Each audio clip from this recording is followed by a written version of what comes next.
A ilusão é algo que nos corrompe, pois nos traz uma falsa sensação de conforto ao acreditar que estamos sempre certos. Ao passo que enxergar a realidade tal como ela é requer muito esforço, sensibilidade e principalmente disposição.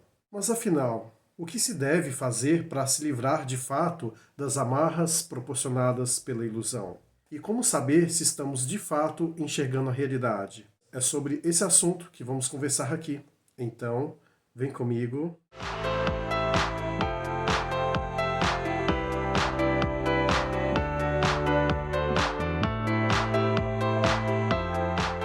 A você que está chegando agora no canal Vida Cotidiana, seja muito bem-vindo. Aqui abordamos assuntos relacionados à filosofia, literatura e comportamento humano. Portanto, se esse tipo de assunto é do seu interesse, então este canal foi feito para você.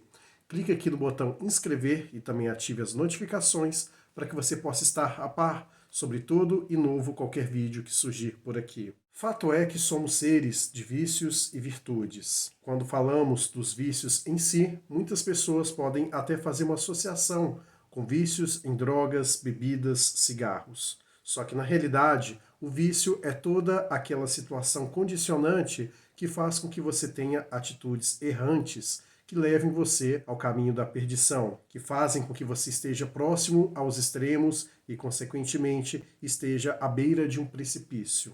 Ao passo que as virtudes são aquelas qualidades que são observáveis. Uma virtude, para ser tal como ela é de fato, é necessário que seja reconhecível aos olhos de outras pessoas. E lembrando que não existe virtude teórica.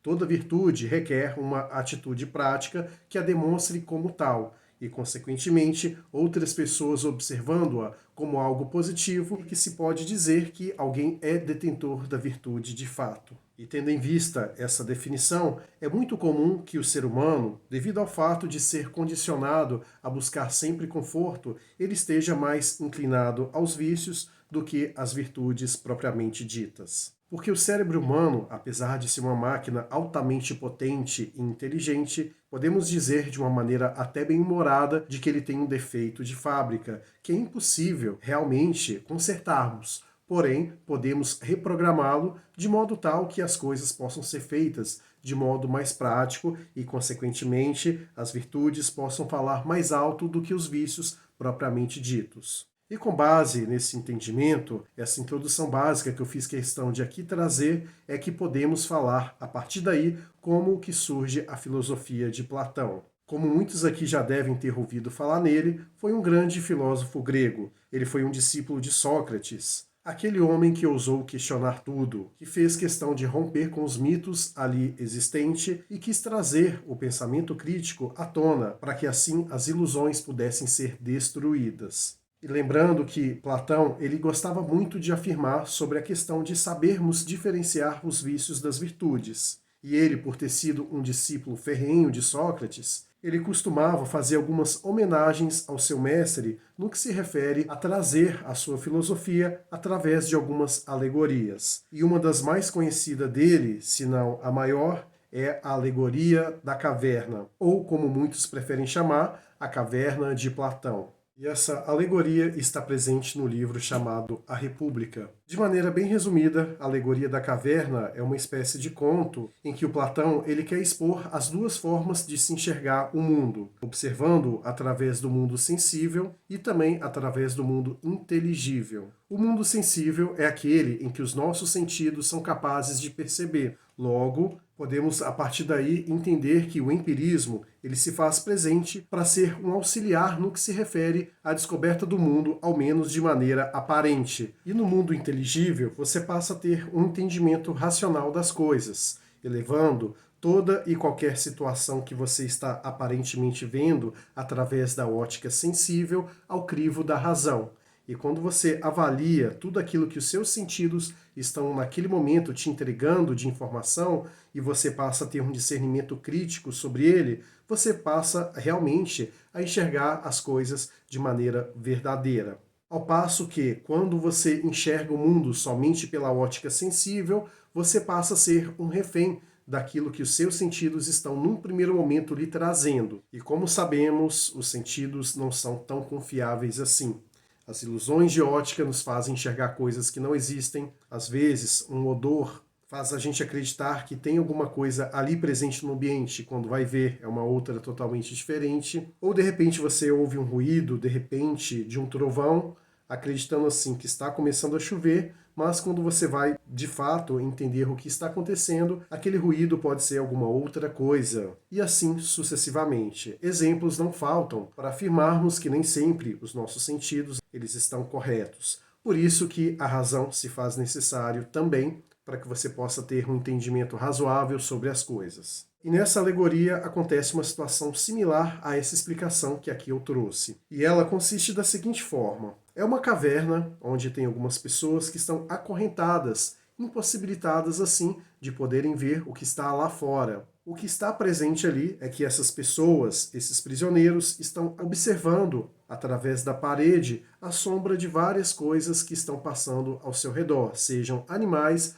ou até mesmo pessoas carregando determinados objetos. Objetos esses que, através da fogueira, tomam forma na parede da caverna. E aí as pessoas acreditam que o que elas estão vendo são a realidade das coisas. Só que num belo dia, um desses presos conseguiu se soltar e, de repente, quis experimentar o mundo lá fora.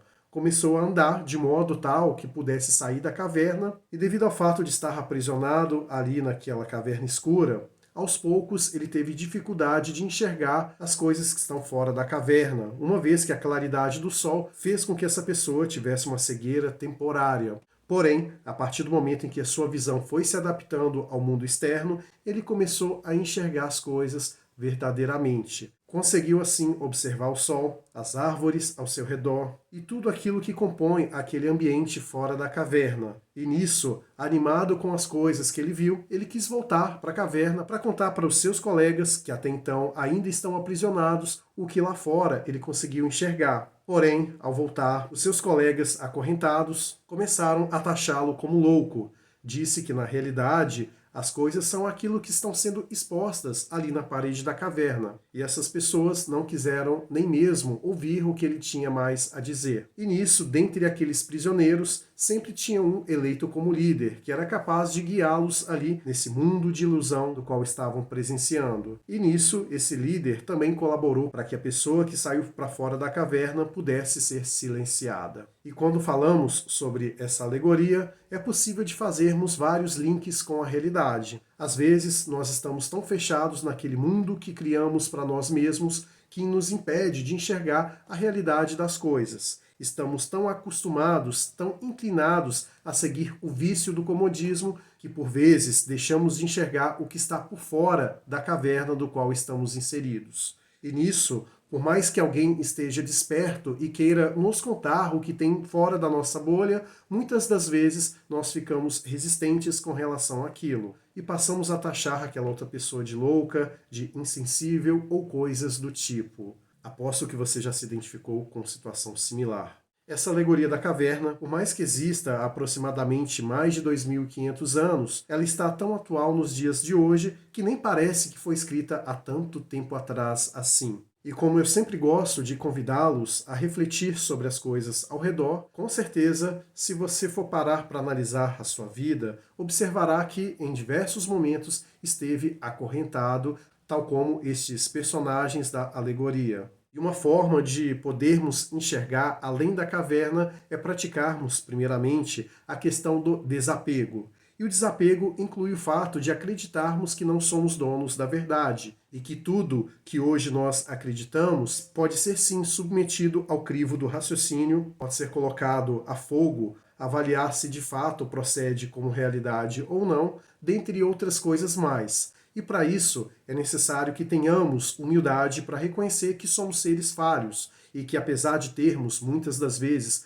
qualidades, virtudes essas que nos destacam das outras pessoas, somos também seres que contemos em nosso interior os vícios o tempo todo nos apunhalando, nos induzindo ao erro e, consequentemente, a ficarmos ali permanentes naquela situação de inércia dentro da caverna que optamos em estar. Então, com base nesse contexto, ao invés de afirmar, passe a perguntar mais, porque é através das perguntas que você consegue se aproximar das pessoas. Quando você afirma mais do que pergunta, você se coloca na condição de ente superior.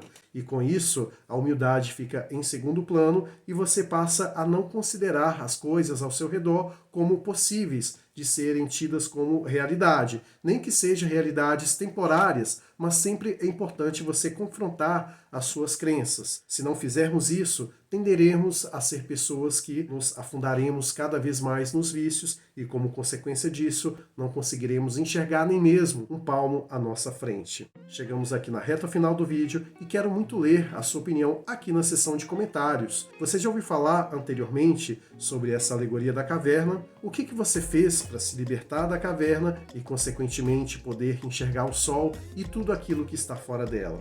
Diz aí na seção de comentários, pois, como já sabe, é muito importante, não só para mim, como também para os outros inscritos do canal, saber o que você tem a dizer sobre esse e tantos outros assuntos que aqui abordamos. Obrigado por ter estado aqui comigo até o fim, te vejo lá no próximo vídeo e lembre-se, saia da caverna. Até breve.